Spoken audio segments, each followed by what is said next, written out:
June 18, 1944, 04:23 hours, Southern England, an airfield 7 kilometers west of Basingstoke. 18 B-26 Marauder bombers sit on the hardstand. Their engines are cold. Ground crews stand beside each aircraft. Flight crews are assembled in the briefing hut, 100 meters from the flight line. The air is still. Temperature is 14 degrees Celsius. Cloud ceiling is estimated at 1,000 meters. Visibility extends beyond 3 kilometers. Inside the briefing hut, 72 men sit in rows: pilots, co-pilots, bombardiers, navigators, gunners. They face a covered map board at the front of the room. No one speaks. Notebooks are open. Pencils are ready. The group commander stands beside the map board. His hand rests on the edge of the cover sheet. Outside, fuel trucks are positioned near the bombers. Ordnance trailers are parked in line. Bombs are not yet loaded. The ground crews wait for the signal. The sun has not yet risen. The eastern horizon shows the first trace of gray. The mission is scheduled for 06:00 hours. 1 hour and 37 minutes remain. Everything is ready. The briefing has not begun. The unit is the 391st Bombardment Group, assigned to the 9th Air Force. They have been operational since February. Their primary role is tactical bombing in support of ground operations in France. Targets include bridges, rail yards, supply depots, and troop concentrations. The group has flown 63 combat missions since D-Day. Losses have been moderate. 14 aircraft have been lost to flak and fighters. 51 crew members are missing or dead. The target for June 18 is a road junction 12 kilometers south of Caen. Intelligence reports indicate German armored units are using the junction to move reinforcements toward the British sector.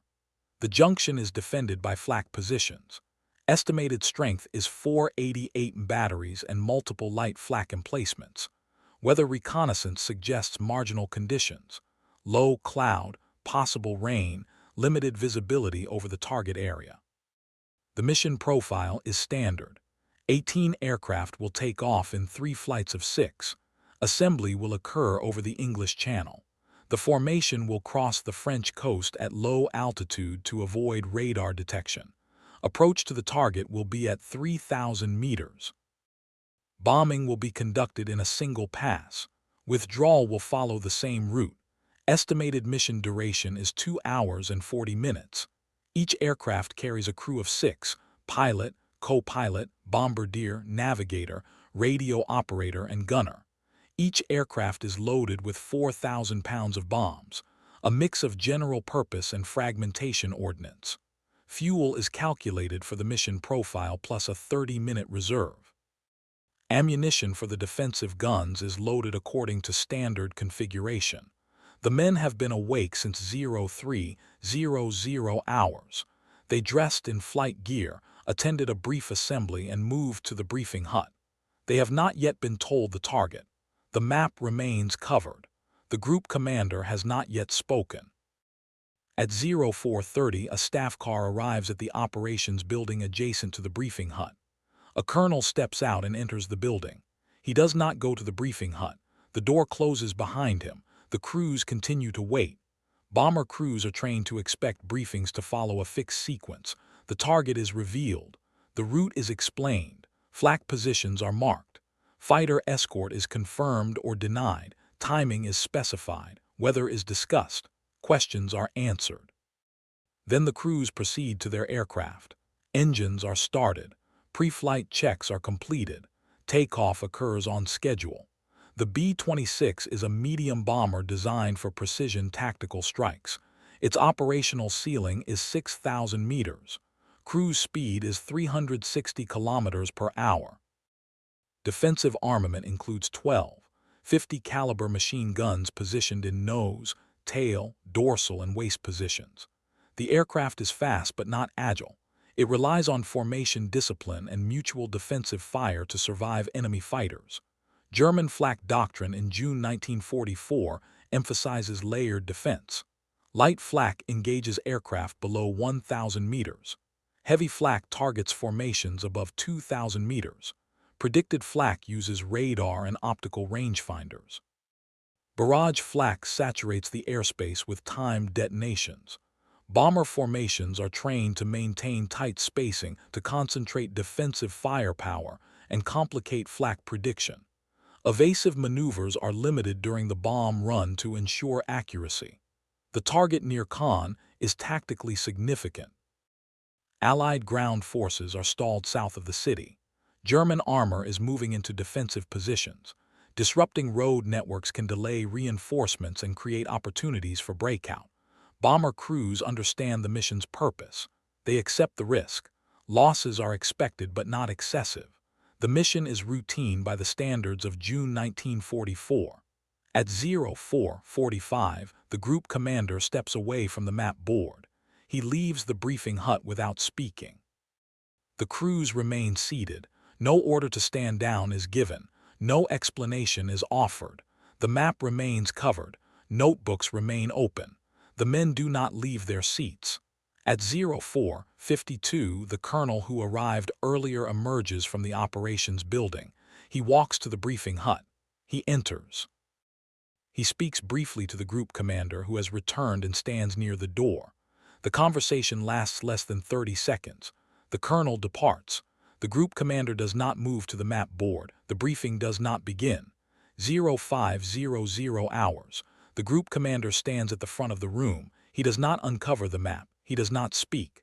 The crews sit in silence. Some watch him. Others look at their notebooks. No one asks a question. The room is absolutely quiet. No footsteps. No movement outside. The engines on the hardstand remain cold. At 05:04, the group commander walks to the side of the room. He picks up a field telephone. He lifts the receiver. He speaks briefly. His words are inaudible to the crews. The conversation lasts perhaps 20 seconds. He replaces the receiver. He returns to the front of the room. He does not approach the map board. At 05:09, a staff officer enters the briefing hut. He carries no documents. He walks directly to the group commander. They speak in low tones. The staff officer nods once. He leaves. The group commander looks at the crews. He does not give an order. At 05:12, he walks to the door. He stops. He turns back. He says one sentence. "Stand down. Return to quarters." The briefing does not occur. The mission does not launch. The crews do not move immediately. The order is clear, but no explanation accompanies it. Standing down before a briefing is unusual.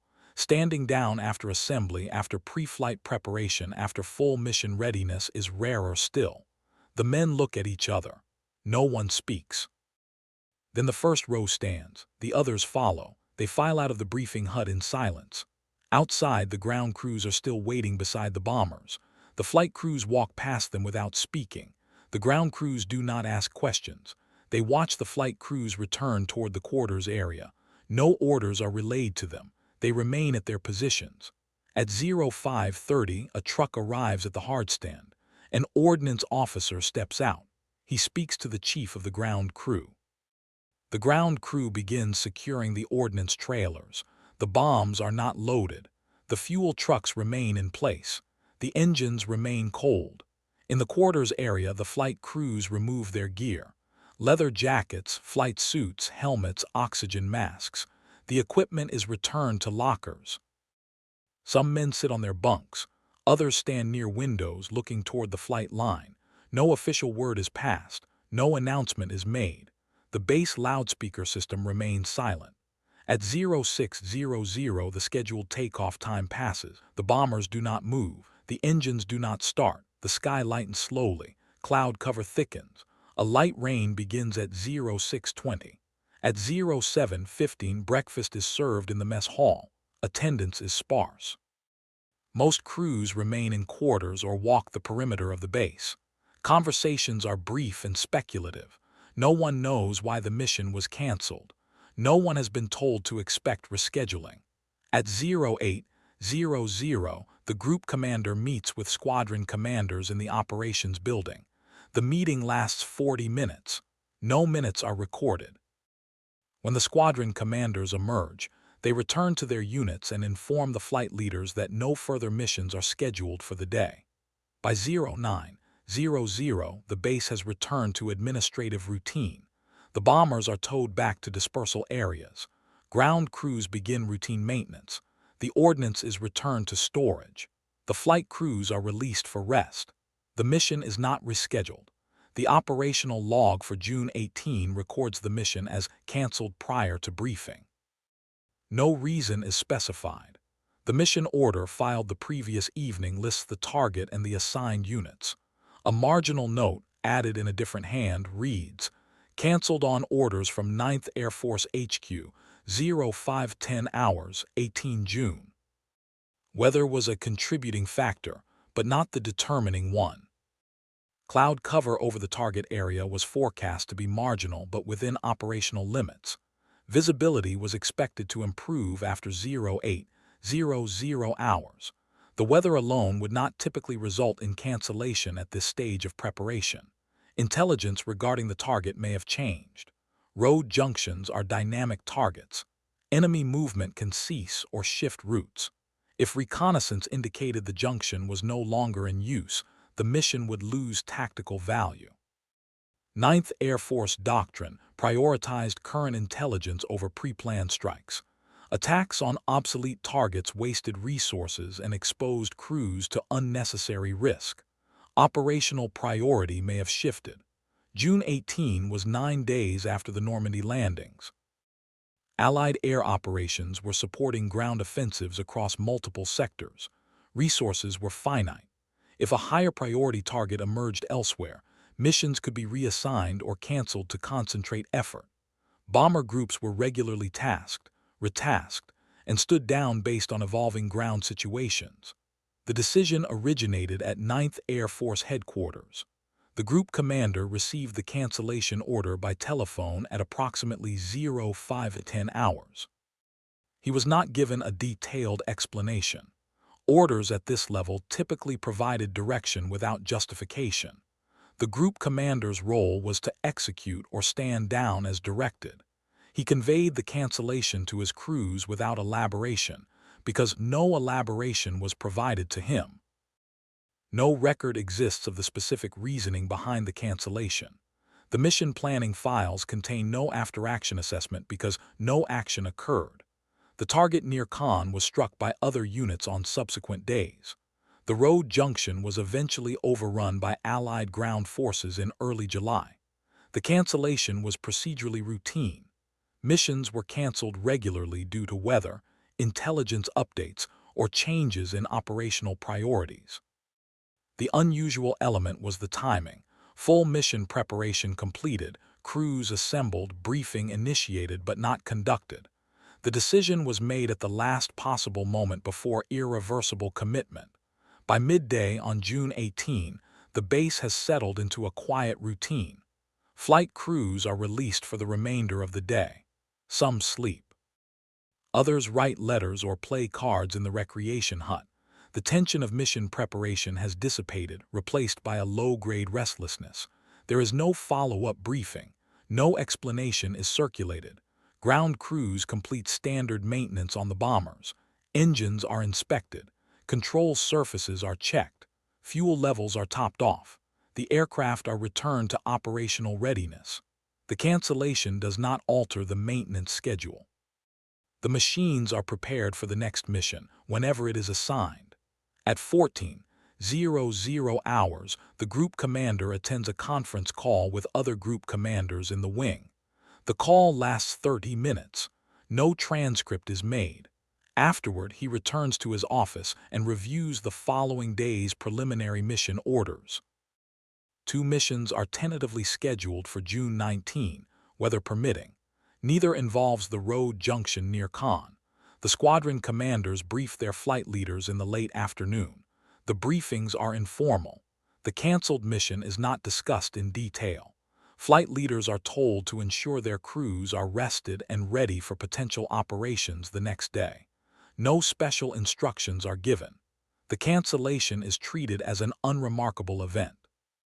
At 18:00 hours, the mess hall serves dinner. Attendance is higher than at breakfast. The atmosphere is subdued but not tense. Crews from other squadrons intermingle. Conversation is general, whether mail from home, rumors about the ground war. The canceled mission is mentioned briefly by some but not dwelled upon. It is one event among many in a continuous cycle of preparation, execution, and rest. By 21:00 hours, most personnel have returned to quarters. Lights are dimmed. The base falls quiet. A few men remain awake, reading or talking quietly. Outside, the rain has stopped. The sky begins to clear. Stars become visible through gaps in the clouds. The bombers sit silently on the hardstands. Their engines are cold.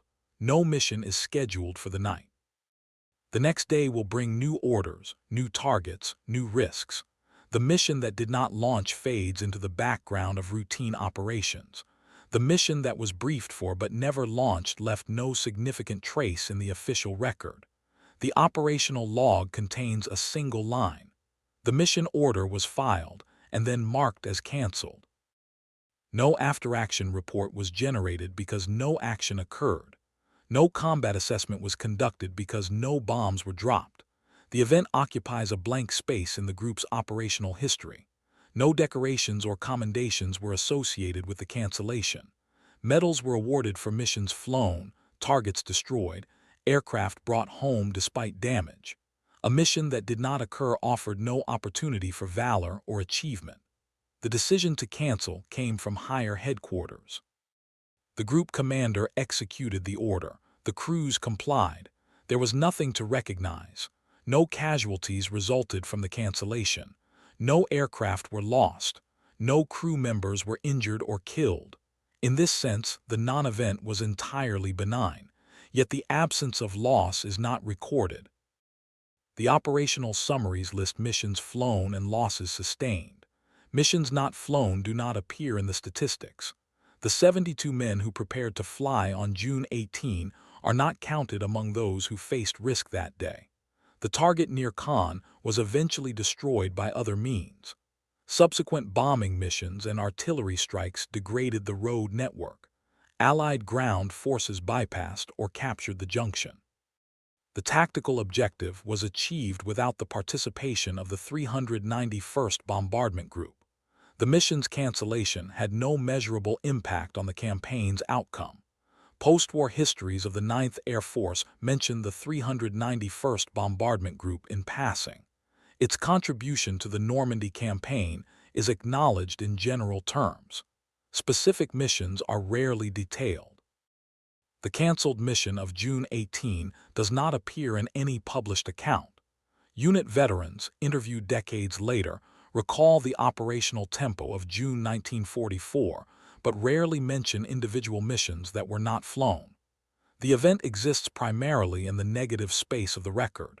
An entry that notes cancellation, a gap in the mission sequence, a day when preparation did not lead to action. The 72 men who assembled for the briefing on June 18 continued flying missions through the summer and fall of 1944. By the end of the war, 19 of them were dead. 12 were killed in action. 7 died in training accidents or non-combat incidents. 23 were wounded. 18 completed their required number of missions and rotated home. 12 remained on active duty in Europe through 1945. The group commander was promoted to colonel in August 1944. He commanded the group until November, when he was reassigned to a staff position at 9th Air Force Headquarters. He returned to the United States in February 1945. He left the service in 1946 and worked in civil aviation. He did not write a memoir. He rarely spoke of the war in later life. He died in 1971. The B-26 bombers assigned to the mission on June 18 continued flying until the end of the war. 3 were lost to flak in July. 2 were lost to mechanical failure in August. 1 was written off after a crash landing in September. The remaining 12 survived the war and were scrapped or sold as surplus in 1945 and 1946. The airfield near Basingstoke was closed in 1946. The runways were decommissioned. The hangars and administrative buildings were dismantled or repurposed for agricultural use. By 1950, no visible trace of the wartime base remained.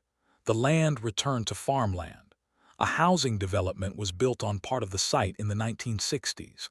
Veterans of the 391st Bombardment Group held occasional reunions in the decades after the war. Attendance declined over time. The last organized reunion occurred in 1989. Conversations at these gatherings focused on missions remembered for their intensity, their losses, or their successes. Missions that were canceled or did not occur were rarely mentioned. Memory gravitates toward action, not absence. In 1998, a researcher compiling a history of 9th Air Force operations reviewed mission logs for June 1944. He noted the cancellation on June 18 but found no additional documentation. He included a brief mention in a footnote. The incident was described as routine and unremarkable. No further investigation was conducted. The men who were there carried the memory individually if they carried it at all. It was one morning among many. A briefing that did not happen. A mission that did not launch. A day that passed without incident. June 18, 1944. 72 men assembled in a briefing hut. 18 bombers sat ready on the hardstand. Ground crews waited. Bombs were prepared. Fuel was loaded. Routes were planned. The target was identified. Everything was in place. Then nothing. An order from higher headquarters, a telephone call, a brief conversation. A single sentence to the assembled crews. Stand down, return to quarters, no briefing, no takeoff, no bombs dropped, no flak encountered, no losses sustained, no mission flown. The operational log records it in one line. The mission order is marked canceled. No reason is given. No follow-up is documented. The group flies other missions on other days. The war continues.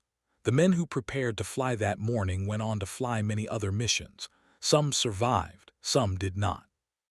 The canceled mission became a minor footnote in their service records if it appeared at all. Most did not remember it as significant. It was simply the day they did not fly.